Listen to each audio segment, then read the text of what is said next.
बिस्मिल्लाहिर्रहमानिर्रहीम। अस्सलाम वालेकुम दोस्तों।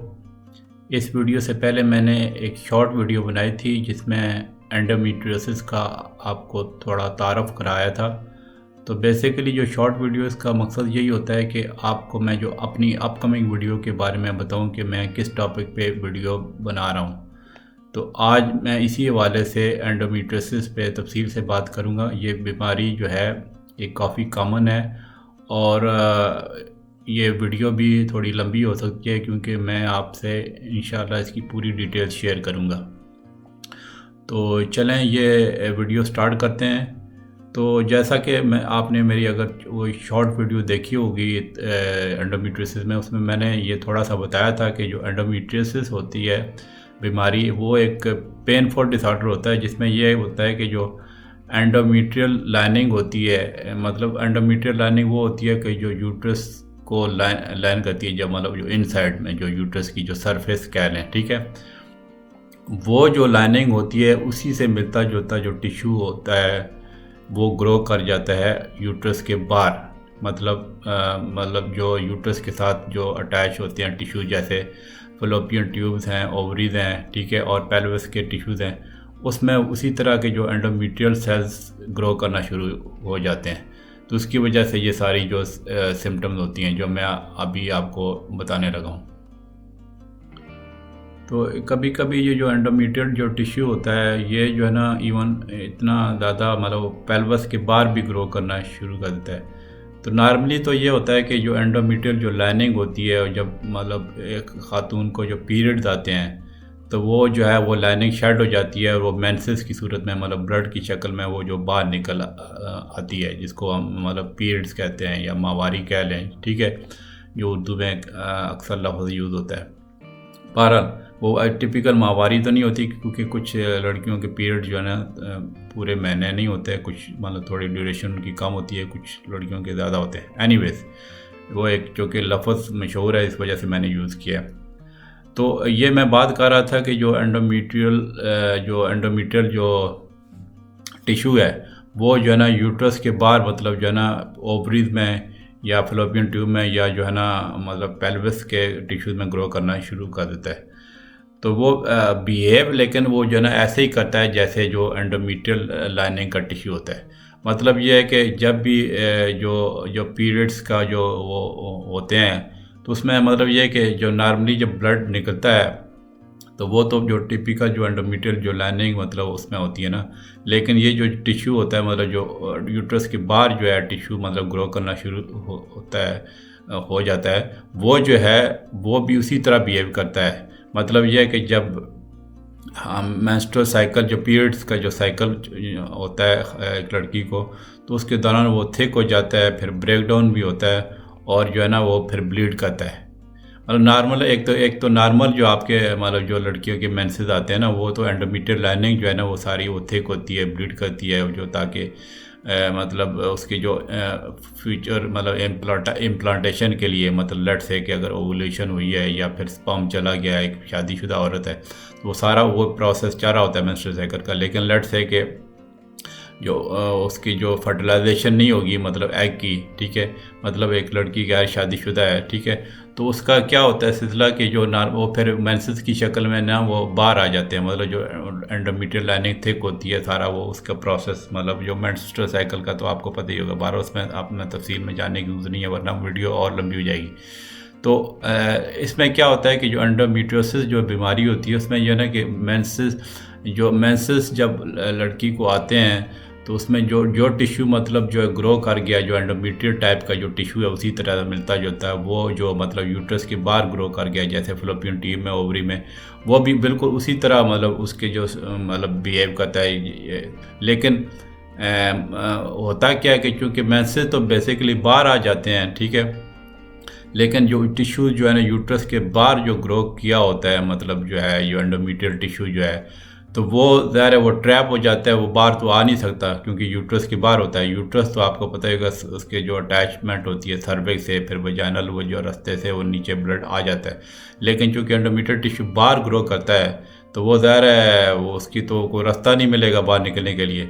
तो उस वजह से ये जो सारी जो सिम्टम उस तरह की होना शुरू हो जाती है। मतलब जो है ना कि वो फिर आपस में जब वो एंडोमीटर टिश्यू दूसरे टिश्यूज़ के साथ लगा होता है तो वो इरिटेट हो जाते हैं, फिर उसमें एडिशन मतलब जो है ना वो जुड़ जाते हैं दूसरे टिश्यू के साथ और स्कार हो जाते, स्कार टिश्यू बन जाता है। फिर वो जो जब उधर है वो फिर एक जब वो पकेंगे, स्कार पकेंगे तो एक फाइबर टिश्यू वगैरह जो है ना वो बन जाता है, जो मतलब जो है जो पेल्विस के जो टिश्यू होते हैं, जैसे फॉर एग्जांपल लिगामेंट्स वगैरह हैं, ठीक है, जो फीमेल के रिप्रोडक्टिव आर्गन को जो होल्ड रखते हैं, तो वो जो है ना आपस में समझ लें कि वो जुड़ जाते हैं जब इस तरह का टिश्यू उधर जम जाए। तो इससे जो है ना कि आमतौर पे ज़ाहिर है इसकी जो अलामत होती है काफ़ी, वो मैं अभी बताने लगा हूँ कि पेन होता है, फिर जो है और काफ़ी वो शदीद हो सकता है पीरियड्स के दौरान, ठीक है, और फिर इससे काफ़ी ख़वातीन को फर्टिलिटी प्रॉब्लम्स हो सकती हैं। आल्दो प्रेगनेंसी का मतलब ये ज़रूरी नहीं है कि अगर एंडोमेट्रियोसिस हो तो प्रेगनेंसी नहीं होगी, प्रेग्नेंट हो सकती हैं ख़वातीन, ठीक है। तो लेकिन मैं उसकी आगे डिटेल बताऊंगा कि उस सूरत में क्या करना है, मतलब क्या ट्रीटमेंट वगैरह सारी ऑप्शन वो सारे मैं वीडियो में बताऊंगा। तो ये सारी इसमें प्रॉब्लम होती हैं, लेकिन ये कि इसमें इसकी अच्छी ट्रीटमेंट ऑप्शन भी मौजूद है। अब मैं इसकी जो है सिम्टम मैं बता देता हूँ। सिम्टम जो है मतलब जो है अलामात क्या होती हैं कि एक तो यह है कि जब भी पीरियड आते हैं तो इसमें एक तो पीरियड्स का कुछ लड़कियों को दर्द होता है, वैसे मैंने उस पर बनाई हुई है और भी वीडियोस। तो इसमें यह है कि आमतौर पे दर्द जो है ना वो शदीद हो जाता है। कुछ ख़वातीन थोड़ी क्रैम्पिंग की कंप्लेन करती हैं, मतलब ऐसे टीसें सी उठती हैं, और कुछ जो कंप्लेंट हमारे पास आती है वो कहती हैं कि जब भी हमारे जब पीरियड आते हैं तो बहुत शदीद किस्म का इसमें दर्द होता है। तो ये जो है दर्द आस्ता आस्ता हमारा बढ़ जाता है। तो ये जो मतलब जो है पीरियड के दौरान जो दर्द होता है ज़्यादा, उस पर मैंने एक वीडियो बनाई हुई है जिसको मतलब हमारी मेडिकल टर्मिनोलॉजी में डिस्मेनोरिया कहते हैं। तो डिस्मेनोरिया पे आप जो मैंने वीडियो बनाई है वो ज़रूर देखिएगा। उसमें भी मतलब जो है ना वो भी एक डिस्मेनोरिया जो है ना वो उसकी मतलब ये एंडोमेट्रियोसिस जो है ना डिस्मेनोरिया की कॉज है, मतलब जो पेनफुल जो पीरियड होते हैं, ठीक है, तो उसको वो डिस्मेनोरिया कहते हैं। और ये है कि ये इसमें जो डिस्मेनोरिया होता है एंडोमेट्रियोसिस में, तो वो जो मेंस्ट्रुअल पीरियड लेट से कि एक लड़की को 4-5 दिन या लेट से आते हैं ब्लीडिंग, तो इसमें ये बढ़ सकता है इसकी टाइम। मतलब ये है कि जो है उसके पीरियड्स लेट से कि 4-5 दिन आने थे, तो फिर जो है ना वो ज़्यादा दिन तक उसको वो आ सकते हैं, और जो है ना वो पेन भी ज़्यादा दिन तक हो सकता है। इसके अलावा लोअर बैक में और पेट में भी दर्द हो सकता है। फिर जो है ना एक और जो कंप्लेंट काफ़ी जो आती है कि जो शादीशुदा ख़वातीन होती हैं वो ये कंप्लेंट करती हैं कि जो है जब वो मतलब जो है हम बिस्तरी करती हैं अपने शौहर के साथ, उस दौरान उनको जो है ना जब मतलब ड्यूरिंग जो इंटरकोर्स जो है ना उनको काफ़ी शदीद दर्द होता है, और कभी कभी इंटरकोर्स के बाद भी दर्द हो जाता है। तो मतलब ये ना कि इसको हम जो अपनी मेडिकल टर्मिनोलॉजी में डिस्परूनिया बोलते हैं, ठीक है। एक तो मतलब पहली मैंने अलामत बता दी डिस्मेनोरिया, और दूसरी ये जो डिस्परूनिया की भी काफ़ी मतलब कंप्लेंट आती है ऐसे पेशेंट्स में। फिर यह कि कुछ ख़वातीन को ना जब उनको मतलब यूरिन पास करती हैं या उनको मतलब जो है टॉयलेट में जाती हैं डेफिकेशन के लिए, तो उसके दौरान जो है ना वो कुछ इस तरह की सिम्टम मतलब जो है ना ये पेन की वो शिकायत हो सकती हैं। ख़ास तौर पे मतलब ये जो ये उस दौरान मतलब जब उनके पीरियड्स आने लगे हैं, तो उस दौरान अगर जब उनको यूरिन भी वो पास करेंगी या मतलब जो है उसके टॉयलेट में जाएंगी,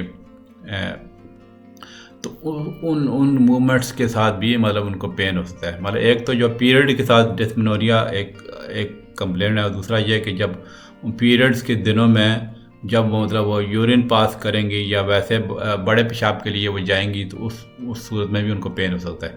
इसके अलावा ये है कि उसमें कभी कभी जो है बहुत ज़्यादा ब्लीडिंग हो सकती है, ठीक है, हैवी ब्लीडिंग होती है, ठीक है। और पीरियड्स के जो है ना एक तो पीरियड्स के दौरान हैवी ब्लीडिंग, मतलब पीरियड ज़्यादा हैवी आ सकते हैं, और फिर पीरियड्स के दरमियान में जो ब्लीडिंग हो सकती है। मतलब जैसे सपोज एक लड़की का साइकिल है 28 डेज़ का, ठीक है, 28 डेज़ का जो फिर नेक्स्ट जो 28 डेज़ का जो पीरियड आएगा, तो उस दौरान जो वक्फा होता है ना उसको इंटरमेंस्ट्रुअल पीरियड कहते हैं, तो उसके दौरान भी उनको ब्लीडिंग आ सकती है। तो ये भी कंप्लेंट है। फिर यह कि जो कुछ ख़वातीन जो वो ट्रीटमेंट हमारे पास करवाने आती हैं तो उसको वो जो है वो अक्सर उनको ये कंप्लेन ये होती है कि उनका बच्चा नहीं हो रहा शादीशुदा ख़वातीन का। तो वो जब हम तफसील से उनकी हिस्ट्री एग्जामिनेशन और टेस्ट वगैरह करवाते हैं तो वो एंडोमेट्रियोसिस निकल आती है, मतलब जो उसकी इनफर्टिलिटी की रीज़न हो सकती है। फिर इसके अलावा कुछ और साइन सिम्टम हो सकते हैं, जैसे ख़ातून जिसको ये एंडोमेट्रियोसिस है उसमें थकावट हो सकती है, कब्ज़ वगैरह हो सकती है, कभी कभी पेचश भी लग सकते हैं। ख़ास तौर पे ये जो इस तरह की जो सिम्टम होती हैं तो वो पीरियड्स के दौरान मतलब जो है ना वो ज़्यादा होती हैं, मतली भी हो सकती है, पेट फूल भी सकता है, ब्लोटिंग जिसको कहते हैं। फिर यह है कि इसमें यह है कि बात ध्यान में रखने की है कि जो उसकी जो पेन की जो दर्द की मतलब शिद्दत है वो कभी कभी इवन ज़्यादा एंडोमेट्रियोसिस ना भी हो तो वो पेन शदीद हो सकता है। और कभी कभी ये भी होता है कि एंडोमेट्रियोसिस मतलब काफ़ी बड़ी हुई है, मतलब जो मैं उसके आगे मतलब मैं पिक्चर वगैरह साथ साथ लगा रहा हूँ।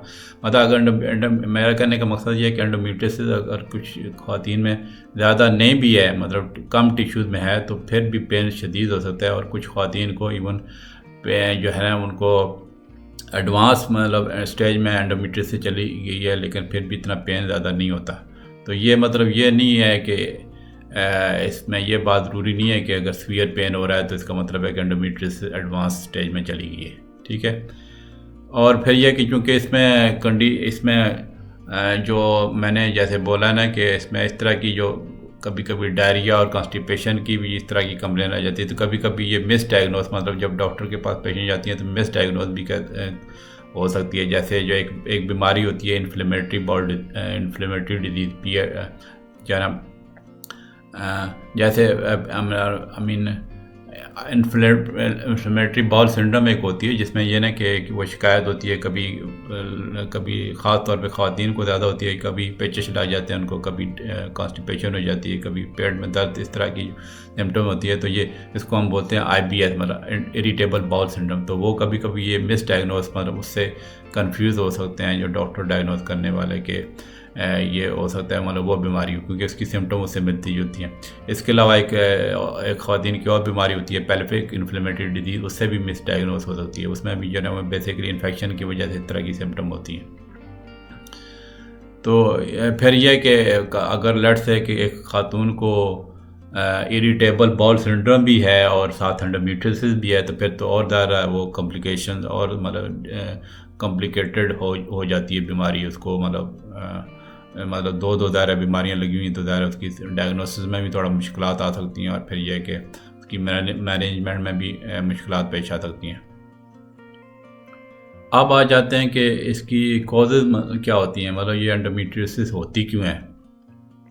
मेरी जो वीडियोज़ हैं कुछ लंबी हो जाती हैं। बेसिकली मैं सारी तफसील से हर चीज़ समझाता हूँ कि ताकि एक पेशेंट को अपनी बीमारी के बारे में समझ हो, क्योंकि जब पेशेंट को अपनी बीमारी के बारे में अच्छी तरह नॉलेज होता है तो वो उसकी ज़ाहिर है उसकी मैनेजमेंट उसको पेशेंट के लिए भी बहुत फ़ायदेमंद चीज़ है। मेरा चैनल का मकसद भी यही है कि जब पेशेंट को अच्छी तरह पता होगा अपनी बीमारी के मतलब मेरी वीडियो देखने के बाद या किसी और सोर्सेज बीमारी का वो उसको अच्छी तरह आइडिया होगा, तो फिर उसकी भी ज़िंदगी आसान हो सकती है, और डॉक्टर के लिए भी जो है ना उसको डायग्नोज करना आसान हो जाएगा।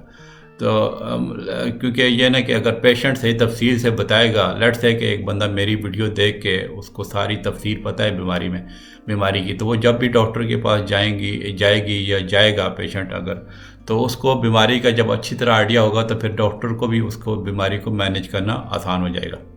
तो इस वजह से ये थोड़ा मतलब कुछ लोग कहते हैं कि मेरी वीडियो थोड़ी लंबी होती है, तो उसमें इसकी बेसिकली रीज़न ये है कि मैं चाहता हूँ कि एक पेशेंट को अच्छी तरह समझ आए अपनी बीमारी के जो मतलब, ठीक है। अच्छा, तो मैं बता रहा था कि कॉजेज़ क्या होती है। कॉजेज़ में ये होता है कि जो इसमें थ्योरीज हैं कुछ कि क्या कॉजेज़। एक तो ये जो बड़ी थ्योरी है कि रिट्रोग्रेड मेंस्ट्रुएशन उसको हम बोलते हैं। उसमें क्या होता है कि जो पीरियड्स का जो ब्लड होता है उसमें जो उसके जो उसमें एंडोमेट्रियल जो सेल होते हैं वो वापस एक तरह के वो फ्लो बैक कर जाते हैं, मतलब फिलोपियन ट्यूब में और जो पेल्विक कैविटी में, मतलब बजाय बाहर निकलने के, तो वो जो एंडोमेट्रियल सेल हैं वो अंदर ही मतलब फिलोपियन ट्यूब में चले जाते हैं, पेल्विक कैविटी में चले जाते हैं। तो वो जो पेल्विस है मतलब जो एक खातून का, तो उसमें टिश्यूज़ के साथ वो स्टिक हो जाते हैं, और उसके जब वो स्टिक हो जाते हैं तो वहाँ पे उनकी ग्रोथ शुरू हो जाती है। ठीक है, तो अब आपको मुझे लगता है समझ आ गई। मतलब एक तो ये है कि नॉर्मल जो पीरियड्स आते हैं उसमें जो एंडोमेट्रियल सेल्स होते हैं, मैंने बताया ना शुरू में इस वीडियो के, जो वो शेड होती है तो वो बाहर सेल निकल आते हैं। तो इसमें क्या होता है कि वही सेल जो है ना वो बेसिकली बाहर आने के बजाय वो वापस फ्लो बैक में चले जाते हैं फ्लोपियन ट्यूब में। अगर आप साथ साथ इमेजेस देख रही हैं तो आपको अंदाज़ा हो गया कि फ्लोपियन ट्यूब किधर होती हैं, ओवरीज वगैरह किधर होती हैं। ठीक है, तो एक तो ये थ्योरी है। दूसरी थ्योरी ये है कि जिसको हम कहते हैं जी पेरिटोनियल सेल्स जो है ना वो जो उसकी ट्रांसफॉर्मेशन होती है, इसको इंडक्शन थ्योरी भी बोलते हैं। इसमें ये कि जो ये होता है कि जो मतलब पेरिटोनियम जो होती है वो जो लाइन करती है अपने एब्डोमिनल आर्गन को, उसकी जो सेल्स की ट्रांसफॉर्मेशन हो जाती है। मतलब वो सेल्स बेसिकली चेंज हो जाते हैं जो है एंडोमेट्रियल सेल्स की तरह। जो मतलब जो पेरिटोनियम होती है ना वो जो लाइन करती है जो आपकी जो एब्डोमेन की इनर साइड को, उसके जो अपने सेल होते हैं वो चेंज हो जाते हैं एंडोमेट्रियल सेल्स की तरह है। तो ये एक थ्योरी है, एक जिसको हम इंडक्शन थ्योरी बोलते हैं। फिर एक तीसरा कॉन्सेप्ट ये थ्योरी है कि एम्ब्रियोनिक सेल ट्रांसफॉर्मेशन हो जाती है। उसमें ये होता है कि जो एम्ब्रियोनिक सेल है, मतलब जो एम्ब्रियो वो होता है जो शुरू में जो बच्चा डेवलप होता है, बच्चा बन होता है, मतलब जो अभी वो पैदा नहीं होता तो वो एम्ब्रियो उसको बोलते हैं। तो उसके जो एम्ब्रियो के जो सेल्स हैं ना वो जो है ना उसको हार्मोनल मतलब जैसे ईस्ट्रोजन हार्मोन होता है उसको वो कन्वर्ट कर देते हैं मतलब एंडोमेट्रियल सेल में।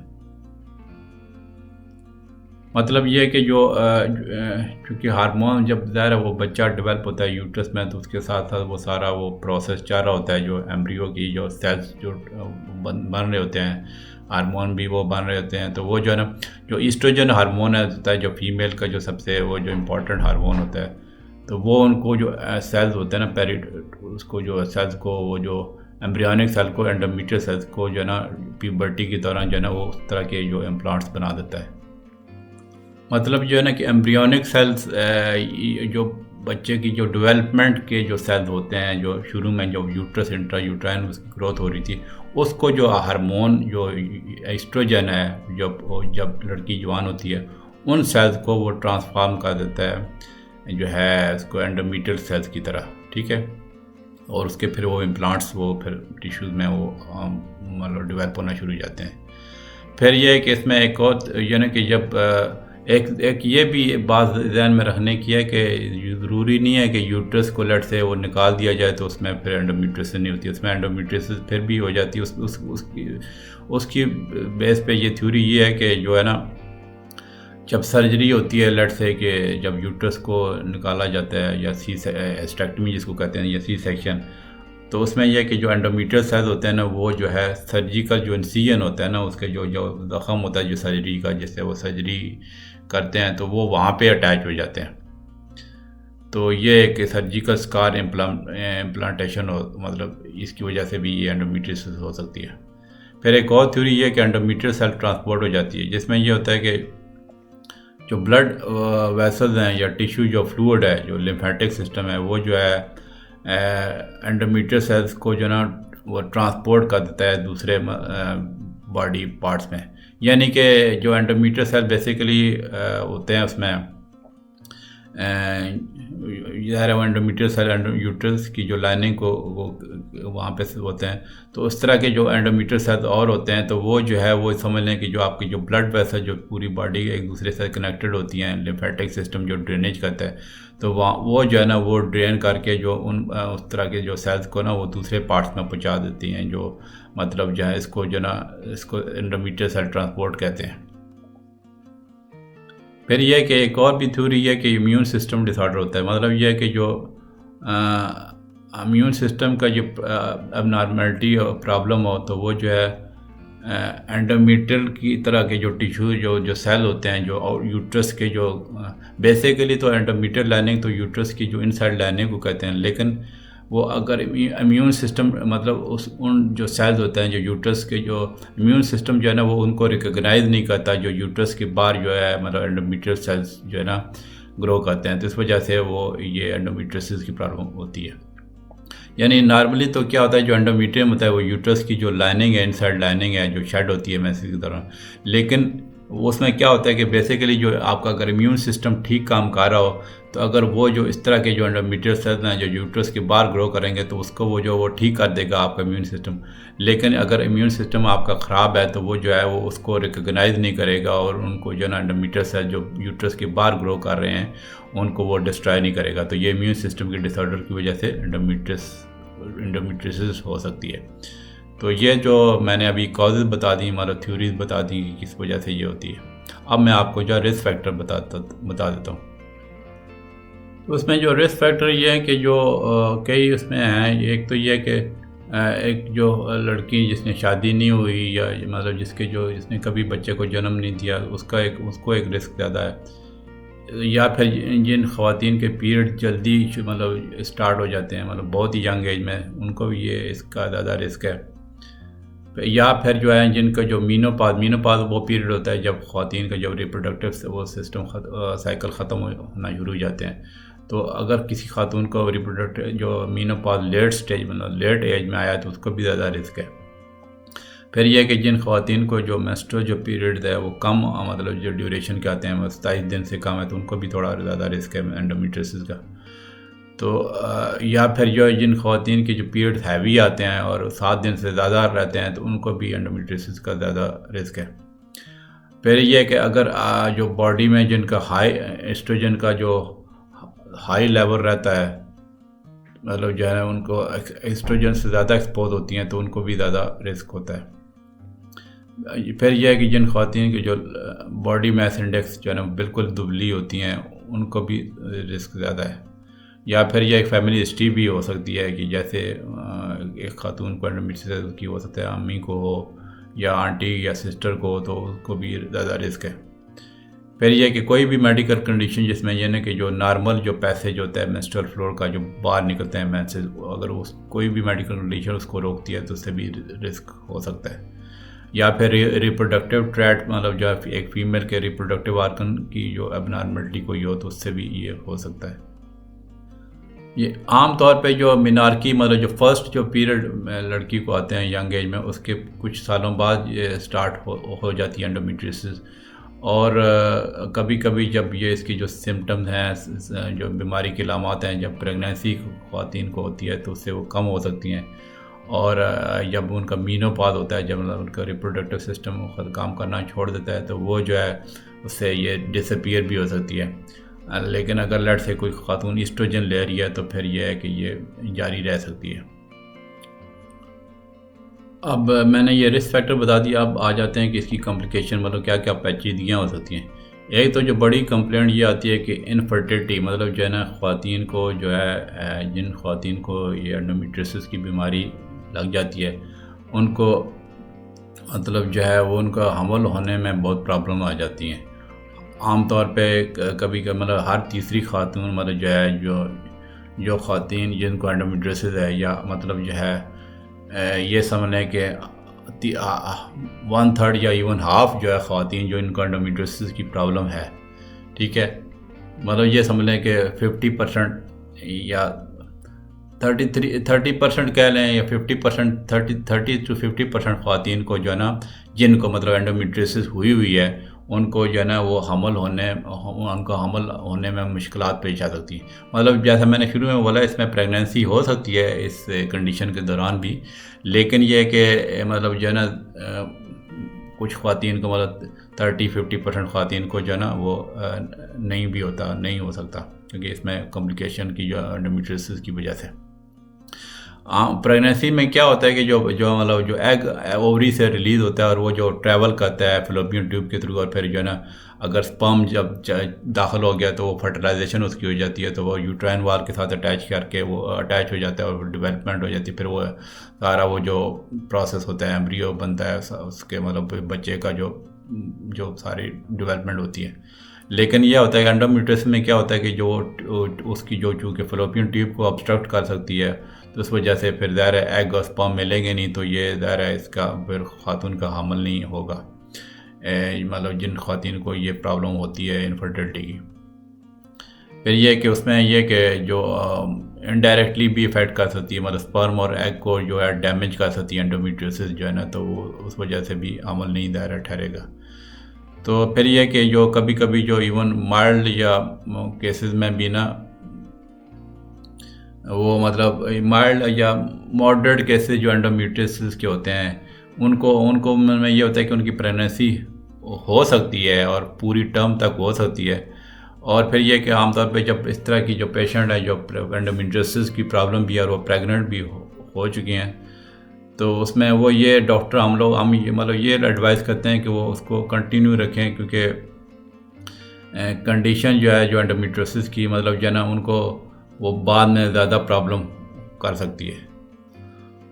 मतलब ये है कि लेट से कि कोई खातून आती है जिसको एंडोमेट्रियोसिस की प्रॉब्लम है और वो हमें कहती है कि इसके बच्चे की क्या कॉम्प्लिकेशन होती हैं या बच्चा होगा नहीं होगा, तो हम उसको यही एडवाइस करते हैं कि आप बच्चों की पैदाइश में डिले ना करें, क्योंकि बाद में ये कंडीशन जो है ना वो बढ़ सकती है। तो मतलब कहने क्या है कि प्रेगनेंसी जो है ना इसमें फुल टर्म जो है ना अचीव भी हो सकती है एंडोमेट्रियोसिस के दौरान भी। ठीक है। फिर दूसरी एक कॉम्प्लिकेशन ये होती है कि जो इन ख़वातीन को ये एंडोमेट्रियोसिस की प्रॉब्लम होती है तो उसमें जो है ना कि ओवरी के कैंसर का थोड़ा जो है ना मतलब दूसरी ख़वातीन की निस्बत रिस्क बढ़ जाता है। तो इसके अलावा एक और किस्म का कैंसर होता है जिसको एंडोमेट्रियोसिस एसोसिएटेड एडिनोकार्सिनोमा कहते हैं।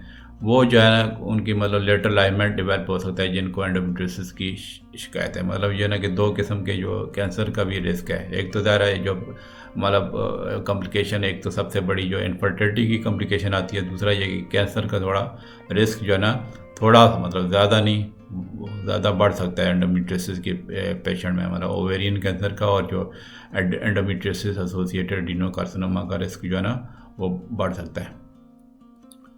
अब आ जाते हैं कि इस कंडीशन को डायग्नोस कैसे करते हैं। एक तो ज़्यादा जब फीमेल हमारे पास आती हैं इस तरह की जो कंप्लेंट्स जो मैंने पहले सिम्टम बता दिए हैं, तो वो उसकी प्रॉपर हिस्ट्री लेते हैं, फिर एग्जामिनेशन करते हैं। उसमें पेल्विक एग्ज़ाम भी हो सकता है कि मतलब जो है ना उसकी कोई एबनॉर्मलिटी वगैरह एरिया जैसे वगैरह सिस्ट वगैरह जो है ना रिप्रोडक्टिव आर्गन पे तो नहीं है, या यूट्रस के पीछे कोई स्कार वगैरह तो जो है ना इस तरह मतलब जो है ना कि वो एग्जामिन करते हैं। और फिर यह है कि इसके अलावा टेस्ट करवा सकते हैं जिसमें अल्ट्रासाउंड एक काफ़ी मेजर टेस्ट है, जिसमें ट्रांसवाजाइनल अल्ट्रासाउंड भी हो सकता है और जो है ना अब्डामिनल अल्ट्रासाउंड भी हो सकता है। तो इस पर भी ये जो है ना कुछ जो है ना इस जो अल्ट्रासाउंड का, चूँकि ये काफ़ी सेफ टेस्ट है, इसकी इमेजिंग पे जो है ना कुछ मतलब सिस्ट आइडेंटिफाई हो सकती है एंडोमेट्रियोसिस की। ठीक है। फिर कुछ केस में MRI भी करा सकते हैं जो मतलब जो है उसमें थोड़ा डिटेल इमेजेस आ जाती हैं। और उस पर फिर ये कि अगर MRI पे सर्जिकल प्लानिंग भी अलर्ट से कि अगर ज़्यादा एंडोमेट्रियोसिस ग्रो कर रही है तो उसमें सर्जिकल MRI के इमेजेस पे बेसिस पे सर्जिकल प्लानिंग भी हो सकती है। इसके अलावा एक और टेस्ट आता है जिसमें लेप्रोस्कोपी, इसमें एक लेप्रोस्कोप जो है ना वो इंस्ट्रूमेंट होता है जो आपकी जो मतलब जो है छोटे छोटे इंसिजन की करके जो अब्डामन में वो पास करके वो जो आपकी जो अब्डामन के अंदर साइड पे वो दे सकता है। उसके साथ वो कैमरा अटैच होता है तो उसमें जो ना मतलब एंडोमेट्रियल टिश्यू जो है यूट्रस के बाहर जो ग्रो कर रहे हैं उसमें भी वो नज़र आ जाते हैं। तो ये तो हो गया डायग्नोसिस। अब आ जाते हैं इसकी ट्रीटमेंट पे। इसकी ट्रीटमेंट में जो है ना कि हमारे पास दो ऑप्शन है कि मेडिकेशन भी हैं और सर्जरी भी है। लेट से कि मतलब पेशेंट जो है मेडिसिन से नहीं ठीक हो रही तो फिर सर्जरी करवा देते हैं। उसमें मतलब जो ना कि वो डिपेंड करता है कि जो जिस खातून को ये कंडीशन है वो कितनी वो सीवियर है। ठीक है। आम तौर पे शुरू में कंजर्वेटिव मतलब मेडिसिन से जो है स्टार्ट करते हैं, और अगर ट्रीटमेंट फेल हो जाती है, लेट से मेडिसिन से नहीं ठीक होते, तब सर्जरी की जो है ना वो ऑप्शन पे आते हैं। तो सबसे पहले तो ज़ाहिर है कि जब खातून को दर्द हो रहा है इस कंडीशन की वजह से तो पेन की मेडिकेशन देते हैं, जो सिंपल जो non steroidal anti inflammatory drugs हैं जैसे ब्रोफिन वगैरह, नेप्रोक्सिल सोडियम जो है ना वो पेनफुल जो मेंस्ट्रुअल क्रैम्प्स की जो वो जो है ना उसकी सिम्टम को रिलीव करते हैं जो है ना। फिर यह कि पेन रिलीवर के साथ हार्मोन थेरेपी भी रिकमेंड कर देते हैं अगर मतलब जो है अगर वो लेट से कि खातून प्रेग्नेंट नहीं होना चाहती तो उसमें वो फिर वो यूज़फुल हो सकती है ये ट्रीटमेंट। मतलब पेन एक तो पेन रिलीवर्स है ना जो मैंने ड्रग्स बताई हैं, और उसके साथ हार्मोन थेरेपी जो है ना वो रिकमेंड कर सकते हैं। तो हार्मोन थेरेपी आपको पता ही है कि वो ये मतलब जो ओरल कॉन्ट्रासेप्टिव पिल जो है ना वो इसमें इसकी जो यूज़ है इसमें मतलब जो है ना काफ़ी इफ़ेक्टिव हो सकते हैं। मतलब जो सिम्टम जो है एंडोमेट्रियोसिस की जो सिम्टम होती हैं जैसे पेन वगैरह, ठीक है। तो क्योंकि जो है ना जो हार्मोन्स जो है ना वो जो हार्मोन मतलब मैं कहना चाहता हूँ कि जो जो एंडोमेट्रियल जो इम्प्लांट्स हैं मतलब जो यूट्रस के बाहर जो एंडोमेट्रियल टिश्यू ग्रो कर रहा है उनको जो है ना ग्रोथ को जो है ना वो स्लो कर देते हैं, या फिर जो नए इम्प्लांट्स मतलब होने वाले हैं एंडोमेट्रियल टिश्यू के उनको प्रिवेंट कर सकते हैं। ये कोई हार्मोन थेरेपी कोई परमानेंट फिक्स नहीं है एंडोमेट्रियोसिस का। तो क्योंकि अगर लेट से कि इस थेरेपी के बाद भी जो है ना सिम्टम्स उसकी वापस आ देती हैं मतलब जिसकी अगर ट्रीटमेंट स्टॉप कर दें तो, ठीक है। तो उसमें उसमें जो मतलब मैं ये बताना चाहता हूँ कि जो हार्मोन में जो कंट्रासेप्टिव पिल आती हैं उसमें मतलब बर्थ कंट्रोल पिल्स आती हैं, पैचेस की शक्ल में आ सकती हैं, वजाइना रिंग भी आती हैं। तो वो जो है ना वो जो है मतलब जो एंडोमेट्रियल टिश्यू की जो मतलब जो ग्रोथ को जो है ना वो हैम्पर कर देती हैं, मतलब उसकी स्टॉप कर सकती हैं। और उसके बाद फिर जब ये ख़वातीन लेती हैं ये कंट्रासेप्टिव पिल तो उनकी जो मेंस्ट्रुअल फ्लो शॉर्ट हो सकता है, ठीक है। और मतलब उनके पेन भी जो है ना काफ़ी रिलीव हो सकता है। इसके अलावा जो है एक जो थेरेपी आती है जिसमें मतलब हम कम्बिनेशन देते हैं जो गोनेडोट्रोपिन रिलीजिंग हार्मोन जो है ना एगोनिस्ट और एंटेगोनिस्ट मतलब वो साथ साथ देते हैं। वो क्यों साथ देते हैं वो मैं आपको बताता हूँ। तो ये जो ड्रग्स हैं जो gonadotropin releasing hormone agonist antagonist ये मतलब ये क्या कहते हैं जो ओवरी को जो स्टिमुलेट करती हैं जो मतलब जो है ना उसकी जो है ना उसको ब्लॉक कर देती हैं, ठीक है। तो उस वजह से जो ईस्ट्रोजन लेवल है जो मेन जो हार्मोन है फीमेल का वो जो है ना वो उसको वो कम हो जाता है। तो उससे ज़्यादा ब्लीड जो मेंस्ट्रुएशन नहीं होती है, ठीक है। तो इस वजह से जो है मतलब ज़ाहिर है वो जब ईस्ट्रोजन कम होगा तो उस वजह से जो मिनिस्ट्रियल जो ये जो एंडोमेट्रियल टिश्यू भी है वो भी वो श्रिंक हो जाएगा, मतलब वो कम हो जाएगा। तो वो चूँकि ये जो ड्रग्स हैं वो एक तरह की आर्टिफिशियल मीनोपॉज कर देती हैं तो उसके साथ फिर जो है ना साथ लो डोज ईस्ट्रोजन जो है ना या फिर प्रोजेस्टेरोन जो है ना मतलब इसके साथ मतलब जो GnRH मतलब जो एगोनिस्ट होते हैं और एंटेगोनिस्ट जो है ना वो इनके साथ तो मतलब जो इम्यूनोपैथ की जो साइड इफ़ेक्ट है जैसे हार्ट फ्लैशेस है, वजाइनल ड्राइनेस है, वो जो है ना बोन लॉस को कम कर सकते हैं। मतलब ये है कि ये जो एगोनिस्ट और एंटेगोनिस्ट साथ देते हैं उसके मतलब लो डोज ईस्ट्रोजन के साथ, ताकि मतलब जो अगर लेट्स है कि चूँकि अगर वो उनके जो अगर ओवेरियन स्टिमुलेटिंग हार्मोन की मतलब जो है ना वो ब्लॉक करेंगे तो वो ईस्ट्रोजन लेवल रिड्यूस हो जाएगा और मेंस्ट्रुएशन वो नहीं होगी। तो उसकी वजह से फिर जो साइड इफ़ेक्ट होंगे उसको प्रिवेंट करने के लिए ये दोनों मतलब कम्बिनेशन में जो है ना ड्रग उनके मतलब लो डोज इनके मतलब एगोनिस्ट एंड एंटेगोनिस्ट के साथ जो है लो डोज ईस्ट्रोजन भी देते हैं, ठीक है। इसके अलावा आप सिंपल प्रोजेस्टेरोन थेरेपी भी कर सकते हैं जिसमें वो इंट्रायूट्राइन डिवाइस के अंदर भी वो मतलब जो है प्रोजेस्टेरोन वो लगा होता है, ठीक है। तो वो जो है ये ना ये भी एक तरह की इसकी ट्रीटमेंट का हिस्सा हो सकता है। मतलब जो है ना आपकी जो एंडोमेट्रियल इम्प्लांट्स हैं उसको जो है ना वो उनको वो श्रिंक कर सकते हैं ये वाली थेरेपी। तो एक और ड्रग तरह वो ग्रुप है जिसको कहते हैं हम एरोमेटाइज इनहिबिटर्स। ये क्या करते हैं जो ना कि जो ईस्ट्रोजन की जो अमाउंट है बॉडी में उसको रिड्यूस कर देते हैं, जिसकी वजह से वो श्रिंक जो एंडोमेट्रियल टिश्यू जो यूट्रस के बाहर जो मतलब जिसकी जो प्रॉब्लम कर रहे होते हैं वो श्रिंक हो जाते हैं। तो उसके साथ साथ जो है ना आमतौर पे प्रोजेस्टेरोन या कम्बिनेशन जो हार्मोनल कंट्रासेप्टिव जो है ना उसको साथ दे देते हैं उसके ट्रीटमेंट के लिए एंडोमेट्रियोसिस के लिए। तो ये तो जो मतलब मेडिकेशन की मैंने ऑप्शन बता दी। इसके अलावा फिर ये कि अगर इन चीज़ों से नहीं फ़र्क पड़ रहा हो तो फिर ये कंजर्वेटिव सर्जरी की ऑप्शन आ सकती है। तो मतलब कंजर्वेटिव सर्जरी ये है ना कि उन ख़वातीन के लिए यूज़ होती है कि जो मतलब प्रेग्नेंट होना चाहती हैं, ठीक है। उसमें ये जो एंडोमेट्रियोसिस की जो टिश्यूज़ हैं जो वो लेप्रोस्कोप के थ्रू रिमूव करते हैं, ठीक है। मतलब और यूट्रस और ओवरीज़ को मतलब प्रिजर्व रखते हैं, मतलब वो उसको यूट्रस और ओवरीज़ को नहीं निकालते ताकि मतलब जो है ना ज़्यादा प्रेगनेंसी भी हो सके, ठीक है। तो इसमें जो इसकी लेप्रोस्कोपी जो सर्जरी होती है जो मतलब जो है ना उसमें चांसेस जो है ना सक्सेस के रेट्स भी काफ़ी बेहतर हो सकते हैं।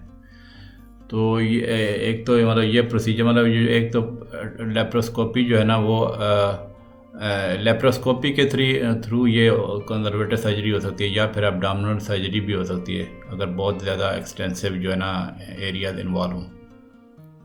फिर चूँकि ये कि फर्टिलिटी की प्रॉब्लम जो होती हैं तो उसमें यह ना कि एंडोमेट्रियोसिस की वजह से। तो अगर बहुत डिफ़िकल्टी हो रही है ख़वातीन को किसी प्रेग्नेंट होने में, तो उसमें फिर फर्टिलिटी ट्रीटमेंट आ जाती हैं, जिसमें IVF की ऑप्शन है, जिसको इन विट्रो फर्टिलाइजेशन कहते हैं, ठीक है।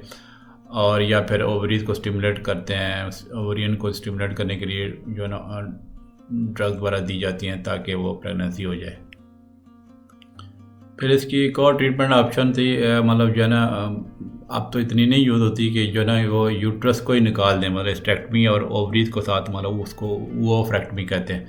एक पहले तो ये एक तरह की स्टैंडर्ड ट्रीटमेंट, मतलब इफेक्टिव ट्रीटमेंट एंडोमेट्रियोसिस की होती थी पहले ज़माने में। लेकिन आजकल जो है ना ये तरीका इतना वो पॉपुलर नहीं है, और उसकी वजह भी मैं बताता चलूँ। क्योंकि ये होता है कि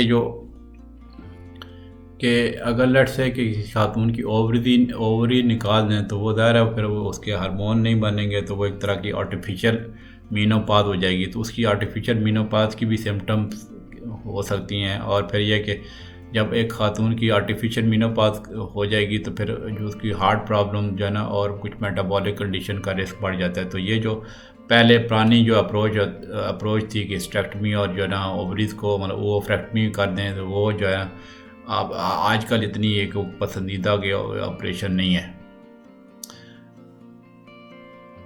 तो ये जो है ना बेसिकली मैंने एक जो है एंडोमेट्रियोसिस के बारे में, ये थोड़ी वीडियो लंबी हो गई है, लेकिन यह कि ज़ाहिर है ट्रीटमेंट ऑप्शन मैं बताना ज़रूरी समझता हूँ। क्योंकि यह ना कि मैं जो भी मेरी इस वीडियो को ख़वातीन देख रही हैं जिनको ये एंडोमेट्रियोसिस की प्रॉब्लम है, तो वो जो है उनको पता हो कि क्या क्या हमारे पास ऑप्शन है। तो ये जो मैंने जो लास्ट ऑप्शन जो है कि जो पहले जो यूज़ होती थी किसी ज़माने में स्टेक्टमी और ओवरीज को ही निकाल देते, वो इतनी अभी नहीं पॉपुलर है। आजकल जो पॉपुलर तो ये है कि पहले तो मेडिसिन से जो है ना वो ठीक की जाए एंडोमेट्रियोसिस।